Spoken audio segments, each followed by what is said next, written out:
आप लोगों में से अक्सर लोगों के ज़हन में ये सवाल आता होगा कि अगर हमें कभी अपना सीवी डिज़ाइन करना पड़ जाए या अपना पोर्टफोलियो डिज़ाइन करना पड़ जाए, तो वो हम किस तरह से डिज़ाइन करेंगे? इसी सवाल का जवाब मैं इस लेसन में आप लोगों को देने वाला हूँ। अच्छा, किसी भी ग्राफ़िक डिज़ाइनर के लिए उसका सीवी और पोर्टफोलियो बहुत ही ज़्यादा इम्पोर्टेंट होता है। जैसा कि हम लोगों को मालूम है कि हम अपने पोर्टफोलियोज़ जो हैं वो ऑनलाइन लिंक्स के ज़रिए से भी शेयर करते हैं अपनी ऑनलाइन फ्रीलांस मार्केट प्लेसेस पे। और इसके अलावा बाज़ औक़ात हमसे क्लाइंट हमारा जो है वो हमसे हमारी पोर्टफोलियो प्रेज़ेंटेशन भी माँग सकता है। इसी तरह से हमसे कभी कोई भी हमारा क्लाइंट या किसी भी जगह पे हम लोग जो है वो हमें ज़रूरत पड़ सकती है हमारे सीवी के हवाले से। तो चलें इस लेसन में ज़रा लर्न करते हैं कि एक ग्राफ़िक डिज़ाइनर का सीवी जो है वो किस तरह से होना चाहिए और पोर्टफोलियो किस तरह से होना चाहिए। अच्छा जी, इस ज़मन में जो एक बहुत इम्पोर्टेंट बात है वो ये है कि देखें, आप लोग ग्राफ़िक डिज़ाइनर्स हैं। आपका सीवी जो है वो एक डॉक्टर या एक इंजीनियर के सीवी से कुछ मुख्तलिफ होना चाहिए। क्योंकि हम जब खुद ग्राफिक डिज़ाइनर होते हैं, तो जब हमारा सीवी कोई देखने वाला देखता है, तो वो हमसे एक्सपेक्ट कर रहा होता है कि एटलीस्ट हमारा जो सीवी है वो किसी हद तक डिज़ाइन हुआ होगा, उसके अंदर कलर्स और जो उसकी लेआउट है वो कुछ इस तरह की होगी कि वो प्रेज़ेंट कर पाए कि ये एक ग्राफिक डिज़ाइनर का सीवी है। जैसा कि हम जानते हैं कि सीवी आपकी एक पर्सनल प्रेज़ेंटेशन होती है और इसी तरह आपका पोर्टफोलियो भी आपकी एक पर्सनल प्रेज़ेंटेशन होती है एज़ अ प्रोफ़ेशनल। तो लिहाज़ा हमेशा कोशिश करें कि सीवी जो है या पोर्टफोलियो, ये इस तरह की चीज़ें वर्ड माइक्रोसॉफ्ट वर्ड की बजाय इलस्ट्रेटर और फ़ोटोशॉप जैसे सॉफ्टवेयर्स के अंदर खुद से डिज़ाइन करें और डिज़ाइन करके ही आप लोग इसको अपने क्लाइंट्स को या जिन लोगों को भी आप शेयर करना चाहते हैं, उनके साथ आप इनको शेयर करें और उनको प्रेज़ेंट करें। अच्छा जी, सीवी के हवाले से जो साइज़ है वो हम लोग जानते हैं, हम ए4 साइज़ के ऊपर सीवीज़ आमतौर पर डिज़ाइन करते हैं। वैसे अगर आप थोड़ी-सी रिसर्च करें तो आपको पता चलेगा कि लोग बाज़-औक़ात अपने सीवीज़ के लिए बड़े अछूते स्टैंडर्ड साइज़ेज़ के अलावा बड़े डिफरेंट यूनिक साइज़ेज़ का भी बाज़-औक़ात इस्तेमाल करते हैं और वो अपनी सीवीज़ को ज़्यादा इंटरेस्टिंग बनाते हैं। लेकिन आम तौर पे स्टैंडर्ड जो है वो आप ए4 को एटलीस्ट जो है वो यूज़ कर सकते हैं as a standard size for your CV design. अच्छा जी, कुछ एग्ज़ाम्पल्स मैं आपको दिखाने लगा हूँ सीवी के हवाले से, जिस तरह से ये एक एग्ज़ाम्पल आप सीवी के हवाले से देख सकते हैं। ये एक टेम्पलेट डिज़ाइन है सीवी का।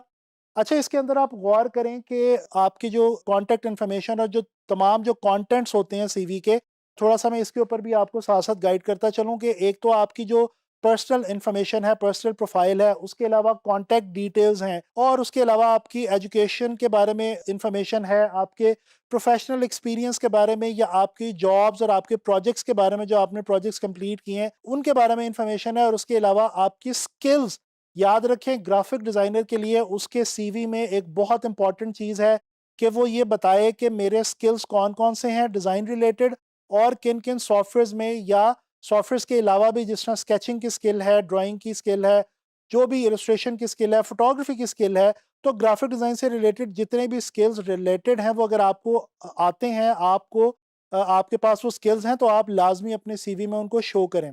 अच्छा, एक चीज़ बहुत प्रोमिनेंटली आप देख सकते हैं इस टेम्पलेट के अंदर कि अल्फ़ाज़ का इस्तेमाल कम और विजुअल्स का इस्तेमाल ज़्यादा। देखिए, ग्राफ़िक डिज़ाइनर जब अपना सीवी डिज़ाइन कर रहा होता है, तो क्योंकि ग्राफ़िक डिज़ाइनर खुद एक काम ही ऐसा कर रहा होता है, ग्राफ़िक डिज़ाइन के ज़रिए हम विजुअल्स के थ्रू और हम शेप्स के थ्रू अपना मैसेज कन्वे कर रहे होते हैं, पिक्चर्स के थ्रू मैसेज कन्वे कर रहे होते हैं। तो एक ग्राफ़िक डिज़ाइनर के सीवी में लाज़मी है कि वो अल्फ़ाज़ का इस्तेमाल थोड़ा कम करें और विजुअल्स के थ्रू, वेक्टर्स के थ्रू, इलस्ट्रेशंस के थ्रू, पिक्चर्स के थ्रू अपने बारे में इन्फॉर्मेशन जो है वो ज़्यादा बेहतर तरीके से आप प्रेज़ेंट कर सकते हैं। ये एक और डिज़ाइन टेम्पलेट आप देखें, इसके अंदर एक तो बहुत खूबसूरत बात जो मुझे लगी वो ये कि कलर्स का इस्तेमाल बहुत अच्छे तरीके से किया गया है। उसके अलावा इसमें एक और प्रोमिनेंट बात ये है कि इसमें एजुकेशन और एक्सपीरियंस बताने के लिए एक छोटी-सी टाइमलाइन बना ली गई है। ये एक लाइन लगा के उसके साथ कुछ 2-3 सर्कल्स लगाए गए हैं उस लाइन के ऊपर और बता दिया गया है कि जी इस साल के अंदर फॉर एग्ज़ाम्पल लेट्स सपोज़ मैंने ये जॉब की, इस साल के अंदर ये जॉब की या इस साल में मैंने यहाँ से पढ़ा, इस साल में यहाँ से पढ़ा। तो ये आप देखें कि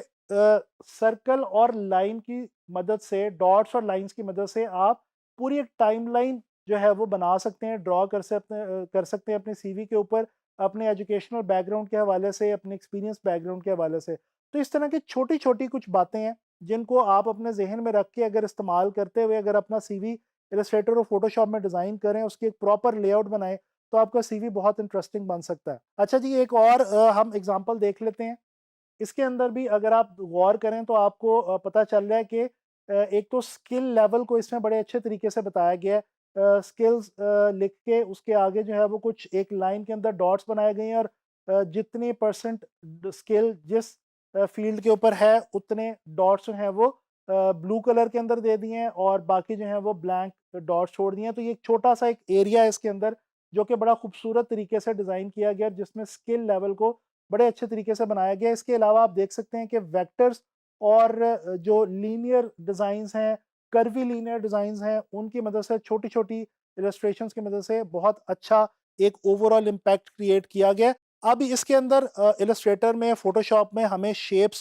टूल यूज़ करना आता है। हमें इसके अलावा और बहुत सारी छोटी-छोटी चीज़ें हैं, बहुत सारे छोटे-छोटे टूल्स हैं जो हम इस्तेमाल करके इस तरह का सीवी बड़े आराम से बना सकते हैं। और ये टूल्स हम सारे जो हैं वो देख चुके हैं, आप लोग लर्न कर चुके हैं, तो अभी आपके लिए कुछ ज़्यादा बड़ा मसला नहीं होना चाहिए। अच्छा जी, इसी तरह से ये एक और टेम्पलेट मैं आपको दिखाना चाहता हूँ। इसके अंदर एक तो कलर्स बहुत अच्छे यूज़ किए गए हैं, फिर फ़ोटोग्राफ का, इमेज का इस्तेमाल बहुत इफ़ेक्टिव वे में किया गया है और इसके अलावा ब्लैक एंड व्हाइट को यूज़ किया गया है, ब्लू के साथ, ब्राइट ब्लू के साथ और बहुत खूबसूरत जो है वो तरीके से अपनी एक पर्सनल प्रेज़ेंटेशन जो है वो दी गई है।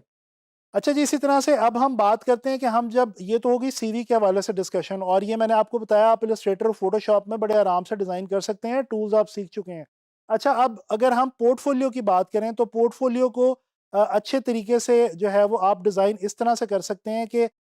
एक तो आप जिस तरह से मैंने आपको बताया, एक तो तरीका ये है कि आप फ़ोटोशॉप के अंदर ही एक ख़ास एक जो है वो साइज़ लें और उसके ऊपर आप अपना पूरा पोर्टफोलियो के पेजेस जो हैं वो आप डिज़ाइन कर सकते हैं। इसके अलावा अगर आप पावर पॉइंट में अपना पोर्टफोलियो बनाना चाहें जो कि बहुत इफ़ेक्टिव टूल है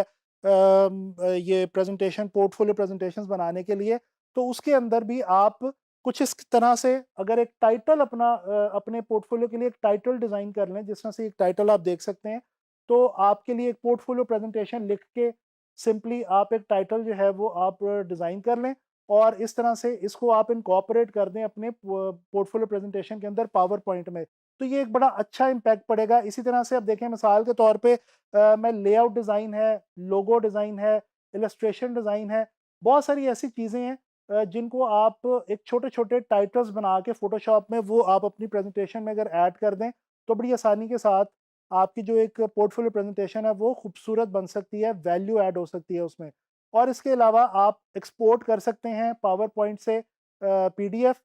और आखिरी एक पॉइंट जो मैं आपको पोर्टफोलियो और सीवी के पॉइंट ऑफ व्यू से बताता चलूँ वो ये कि कोशिश करें कि जब भी अपना सीवी या पोर्टफोलियो शेयर करें किसी भी क्लाइंट से, किसी से भी, तो पीडीएफ फॉर्मेट के अंदर उसको शेयर करें, because PDF is considered as